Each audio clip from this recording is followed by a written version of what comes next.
सड़क के नुक्कड़ पर लकड़ी की एक छोटी सी दुकान थी। उस पर पूछताछ केंद्र लिखा हुआ था। पूछताछ केंद्र पर एक महिला बैठती थी। वह उन लोगों के सवालों का जवाब देती थी जो उससे पूछे जाते थे। प्रतिदिन महिला दुकान पर बैठती थी, लेकिन एक दिन अचानक वह कहीं चली गई और दुकान खाली हो गई। कुछ दिन दुकान खाली ही रही।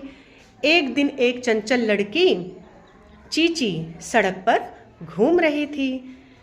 उसने खाली दुकान को देखते ही पूछताछ केंद्र के ऊपर बच्चों का शब्द लिख दिया।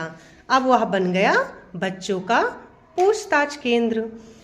ये लिखने के बाद वह दुकान में जाकर के आराम से बैठ गई और प्रतीक्षा करने लगी, कोई आए और वह उसके सवालों का जवाब दे, उससे वह सवाल पूछे। कुछ देर इंतजार करने के बाद दो बच्चे आते हैं दौड़ते हुए, और वह जब देखते हैं बच्चों का सवाल पूछना है तो वह चीची से सवाल पूछने लगते हैं। दीदी दीदी, अगर कोई पिताजी की घड़ी से खेल रहा हो और वह गिर कर टूट जाए तो क्या करना चाहिए? पिताजी से पूछना चाहिए कि जब घड़ी नहीं थी तब लोग समय कैसे मालूम करते थे।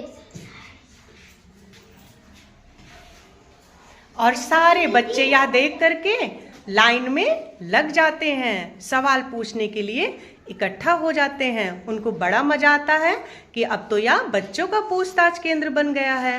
और चीची रानी आराम से बैठी रहती हैं जवाब देने के लिए। दीदी दीदी, खरगोश कैसे चिल्लाता है? खरगोश बिल्कुल नहीं चिल्लाते, वे धीरे धीरे बातचीत किया करते हैं। दीदी दीदी, एक साधारण कुत्ते को चतुर चालाक बनना हो तो क्या क्या सीखना जरूरी है? कुछ खास नहीं, कुत्ते को चतुर चालाक बनने दो।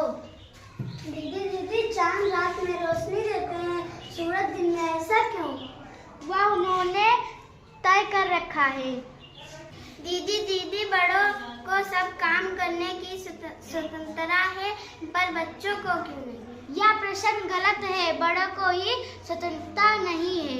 एक सवाल और पूछना है। अभी नहीं, बाद में, एक बार नहीं, बस केवल एक सवाल।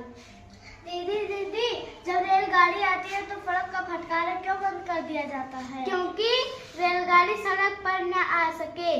दीदी दीदी, क्या तुम तरबूज को एक ही बार में दांत से काट सकती हो? हाँ, मैं काट सकती हूँ। शर्त लगा लो, तुम नहीं काट सकती। शर्त लगा